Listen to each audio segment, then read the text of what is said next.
একখানা ঘরের ছাদের বৈশিষ্ট্য ধারণ করতে হয়। পরিবারের অভ্যন্তরীণ এবং বাইরের সকল প্রতিকূল পরিস্থিতিতে ঠান্ডা মাথায় সব জিনিস সামাল দিতে হয়। 3. স্ত্রীর ভালো গুণাগুণগুলোর কদর করা ও তাকে মূল্যায়ন করা।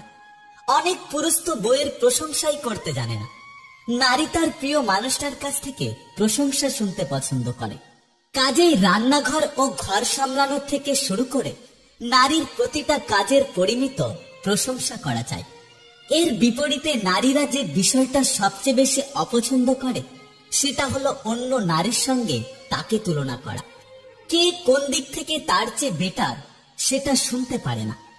এমন অহেতু অভ্যাস যেসব পুরুষের মাঝে আছে তারা আর যাই হোক স্ত্রীকে কখনো সুখী করতে পারে না, আর সংসার জীবনে নিজেও কখনো সুখী হতে পারে না।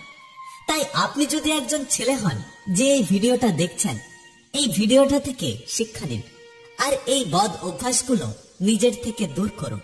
আর আপনি যদি একজন মেয়ে হন তাহলে উপরওয়ালার কাছে প্রার্থনা করুন যেন এমন একটা